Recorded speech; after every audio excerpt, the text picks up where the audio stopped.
दोस्तों Indian air force के पास Boeing के द्वारा बनाए गए कुछ KC-135 एयर रिफ्यूलर अगर आप देखें तो आने वाले हैं। उनमें से पहला आगरा में आ चुका है, लैंड कर चुका है। और इसके साथ दोस्तों एक तरफ अगर आप देखें तो खुशी भी है कि चलिए एयर रिफ्यूलर ये कुछ एक ऐसी कैपेबिलिटी है जो बेहद अहम है इंडियन एयरफोर्स के लिए, वो भारत को वापस मिल रही है। क्योंकि आप अगर Su-30 MKI की बात करें जो आज भी इंडियन एयरफोर्स के लिए वर्क हॉर्स है, वो इसी कहीं ना कहीं फिलॉसफी, इसी डॉक्ट्रिन पर बेस्ड है जिसके अंतर्गत एयर रिफ्यूलिंग बेहद अहम है ताकि हम लॉन्ग रेंज स्ट्राइक पैकेजेस को कंडक्ट कर सकें। तो उसमें वृद्धि होने वाली है और पहला एयर रिफ्यूलर फाइनली अगर आप देखें तो इस प्रकार से भारत में आ चुका है। अब दोस्तों यहां पे इन सब के बीच में कुछ चीजें भी सामने आ रही जिसको लेकर काफी सवाल पूछा जा रहा है। तो बड़ा शॉकिंग डील है। कारण है इस एयर रिफ्यूलर को उड़ाने वाला जो क्रू होगा वो भारतीय नहीं होगा, इंडियन एयरफोर्स इसे नहीं उड़ाएगी, बल्कि रिटायर्ड यूएस एयरफोर्स के क्रू के द्वारा ये प्लेन उड़ाया जाएगा एट ऑल टाइम्स। और हमारे जितने भी सेंसिटिव स्ट्रेटेजिक लोकेशंस हैं वहां से वही उड़ेंगे, हमारे रफेल से लेके Su-30 MKI को वही रिफ्यूल करेंगे।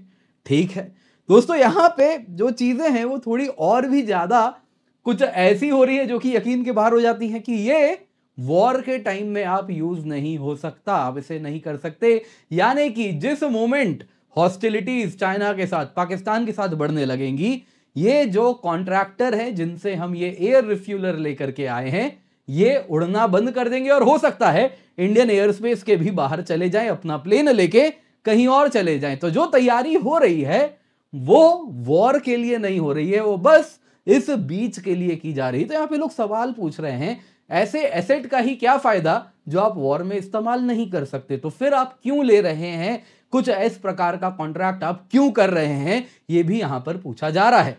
लेकिन दोस्तों जो रियलिटी होती है ना तो वो ब्लैक में होती है ना तो व्हाइट में होती है, बल्कि ग्रे में होती है। तो हम क्यों ऐसा कर रहे हैं, हमारी भी कुछ मजबूरी है।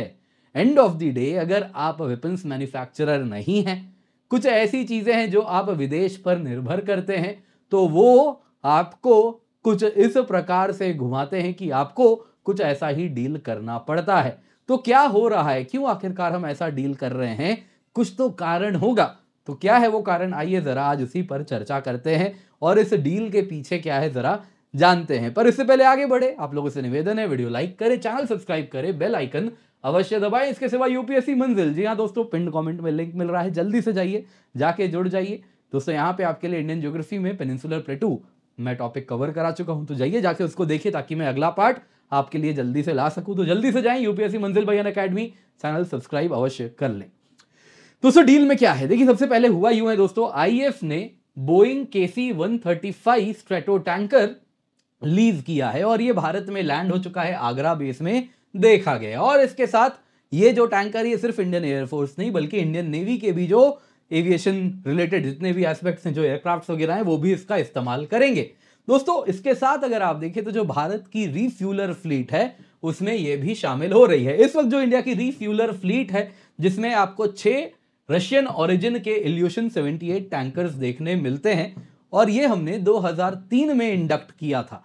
अगर आप देखें दोस्तों तो अब समस्या क्या हो गई है कि पिछले 22 सालों में ये तब भी पुराने थे, कोई फर्स्ट हैंड नहीं थे, बड़े पुराने थे तब भी दोस्तों। अगर आप देखें तो हमने इसे 22 साल काम चलाया है और अब मेंटेनेंस एंड सर्विसेबिलिटी इश्यूज आने लगे हैं, जिस वजह से एट अ गिवन टाइम जो हमारे टैंकर्स हैं 2 से ज्यादा फ्लाइंग कंडीशन में नहीं रहते। बड़ी भयानक समस्या हो रही है स्पेयर से लेके बाकी चीजों की। दोस्तों यहां पे अगर आप देखें तो इसमें कहीं ना कहीं इसका बहुत बड़ा रोल अब होने वाला है। जो ये हमने यूएस के कॉन्ट्रैक्टर है मेट्रिया मैनेजमेंट, उनसे बोइंग KC-135 स्ट्रेटो टैंकर ला रहे हैं। तो ऐसे टैंकर दोस्तों अगर आप देखें तो एक आ चुका है, कहा जा रहा है अगले साल और एक आ जाएगा और इनिशियली 3 का कॉन्ट्रैक्ट है।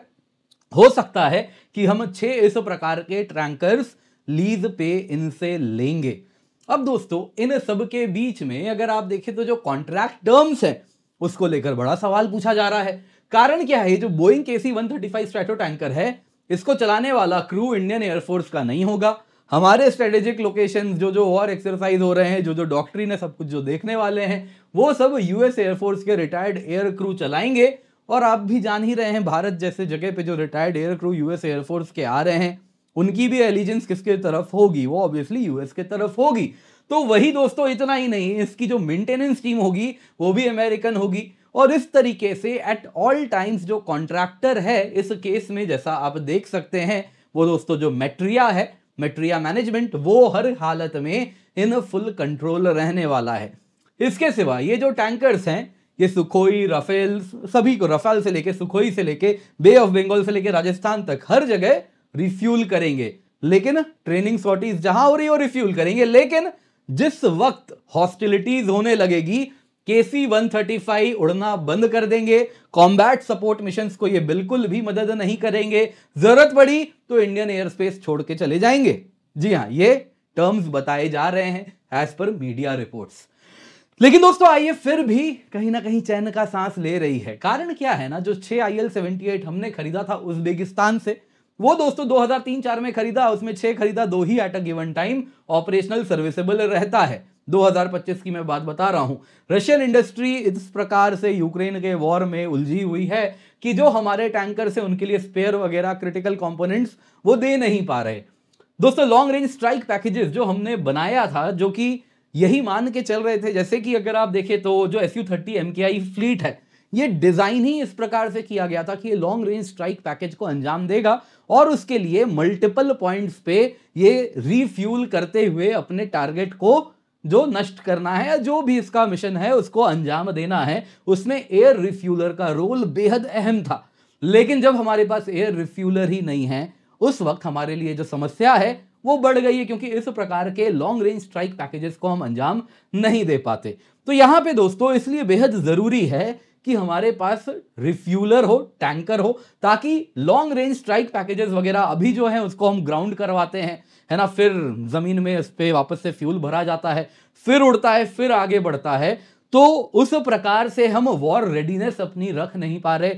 जो हमारे ट्रेनिंग मिशंस भी हो रहे हैं उसमें केवल 2 टैंकर्स के भरोसे हम ट्रेनिंग भी कर रहे हैं, तो उस प्रकार से नहीं हो पा रहा है। तो एटलीस्ट ट्रेनिंग एक्सरसाइज अब हमारी बेहतर हो पाएगी। इसके सिवा पायलट्स भी बड़े खुश हैं कहीं ना कहीं, जो IL-78 के ऊपर निर्भर कर रहे थे अब तक रिफ्यूलिंग के लिए, तो उसके जगह बड़ा ही इनके पास कंपैरेटिवली बड़ा ही स्मूथ हाई कैपेसिटी एक्सपीरियंस होने वाला है इस बोइंग के नए रिफ्यूलर के साथ। और इसके साथ जो हमारे मिशंस होने वाले हैं अंडमान वगैरह में, वैसे ही जो हमारे एक्सरसाइज होंगे ऑस्ट्रेलिया में, इजिप्ट में, वो भी अब विथ कॉन्फिडेंस प्लान हो पाएंगे कि मालूम है अपने पास एयर रिफ्यूलर है, ऑस्ट्रेलिया में एक्सरसाइज करना है, इजिप्ट में करना है, हम हर जगह अपने एसेट्स को ले जा सकते हैं बिना कहीं बीच में लैंड किए, वरना सऊदी अरेबिया, UAE से अलग अलग जगह लैंड करना है, तो वो सब भी समस्या कुछ खत्म होती हुई दिख रही है। तो वो एक काफी ज्यादा इस प्रकार से भी कॉन्फिडेंस आ गया है। लेकिन एंड ऑफ द डे मुझे मालूम है आप यही कहेंगे, रियल शूटिंग वॉर जब होगा चाइना पाकिस्तान के साथ, तब हमारे जो सबसे कैपेबल टैंकर्स हैं वो बोरिया बिस्तर बांध के भारत के एयर स्पेस से ही बाहर चले जाएंगे।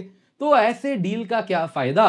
तब हम अपने जो बूढ़ी IL-78 हैं, हमारी जो रशियन ओरिजिन वाली टैंकर्स हैं, उन्हीं के हवाले वॉर लड़ेंगे। तो ऐसी तैयारी का क्या फायदा जो आपको वॉर में ही काम ना दे? तो दोस्तों यहां पे कुछ कारण है जो हमें करना पड़ रहा है। कारण क्या है दोस्तों? यदि हम traditional government to government purchase करते हैं और कहते हैं कि जी यूएस एयरफोर्स का ये second hand KC-135 air refueller है, हमें दे दीजिए, या नया KC-46 हमें यूएस एयरफोर्स बोइंग से खरीदना है, तो ऐसा डील करते हैं ना, तो इसमें यूएस कांग्रेस का अप्रूवल लगेगा, ऑफसेट क्लॉज को लेकर नेगोशिएशन होगा, सालों बीत जाएंगे। इस बीच में क्या होगा हमारा? हमें भी तो वॉर एक्सरसाइज करते रहना है, वॉर रेडीनेस रखना है, लॉन्ग रेंज स्ट्राइक पैकेजेस कैसे मिशंस को अंजाम देना है, वो वॉर रेडीनेस चाहिए। तो इस वजह से जब हमने ये कमर्शियल वेट लीज किया है, तो ये सिविलियन सर्विस कॉन्ट्रैक्ट है, कोई आम सेल ही नहीं है, जिस वजह से यूएस कांग्रेस से कोई अप्रूवल की आवश्यकता नहीं है, जिस वजह से भले हम रशियन ओरिजिन के एयरक्राफ्ट उड़ाते हैं, लेकिन यहां पे यूएस कांग्रेस के जो निगरानी है उसको बाईपास कर सकता है, क्योंकि ये केवल और केवल सिविलियन सेल है, कोई वॉर में इस्तेमाल नहीं होने वाला है। तो इस वजह से अगर आप देखें तो ये हमें करना पड़ रहा है। लेकिन यहां पर दोस्तों अभी भी ये डील जैसा आप देख सकते हैं परफेक्ट तो डेफिनेटली नहीं है, क्योंकि एंड ऑफ द डे अगर हम कोई एसेट से एक्सरसाइज कर रहे हैं तो हम चाहेंगे एक्सरसाइज वैसा ही करें जो एक्चुअल वॉर में काम आए। वो एक्सरसाइज ही क्या एक्सरसाइज जो वॉर में आप कर ना सके। तो मैं समझ रहा हूं ये बात आपकी जो है बिल्कुल सही है, लेकिन एक बात समझिए, इस वक्त इंडियन एयरफोर्स के लॉन्ग रेंज स्ट्राइक पैकेजेस को ऑपरेशनल बनाए रखना भी आवश्यक है। यदि हमने वो ऑपरेशनल उनको नहीं रखा तो कल को वापस से वो कैपेबिलिटीज डेवलप करनी पड़ेंगी। तो इस बीच में जब तक हमारे पास खुद के इस प्रकार के टैंकर नहीं आ जाते, जो कि शायद आने वाले 2 से 3 साल में आ जाएंगे, ये उस बीच का बस और बस गैप फिलिंग हो रहा है। ये हमारा फुल टाइम अगर आप देखें तो सोल्यूशन नहीं है। वॉर नीड्स के लिए if already 6 pre owned Boeing 767 को टैंकर्स में कन्वर्ट करेगी, और इसके लिए इस प्रकार से इसको किया जाएगा कि आईएफ के रफाल से लेके SU-30 MKI से लेके नेवी के MiG-29 केस जो उड़ाए जाते हैं सबसे वो कंपैटिबल हो, सब में रिफ्यूलिंग हो सके। और इसके लिए ऑलरेडी कॉन्ट्रैक्ट अगर आप देखें तो Israel aerospace industries top bidder बन के इमर्ज की थी। रशियन यूरोपियन कॉम्पिटिटर्स उस कॉन्ट्रैक्ट में फेल हो गए थे, केवल इजराइल एरोस्पेस इंडस्ट्रीज एकमात्र इसमें बिडर भी थी और टॉप मोस्ट बिडर भी थी। मोस्ट लाइकली कॉन्ट्रैक्ट साइनिंग हो जाएगा दिसंबर 2025 में या मार्च 2026 में। डिलीवरीज 2 से 3 साल में होगी और इसकी कीमत 8,000 करोड़ होगी, $905 मिलियन होगा, जो कि बस कन्वर्जन का है। वो तो हमारा प्री ओन्ड बोइंग 767 तो खुद का है, उसके बाद ये जो कन्वर्जन होगा उसकी कीमत ये होने वाली है। तो इसमें 2 से 3 साल लगेगा। बाकी तब तक क्या करेंगे? तो उस पीरियड के लिए जो मेक शिफ्ट है वो ये हो रहा है ताकि हमारी वॉर रेडीनेस बनी रहे।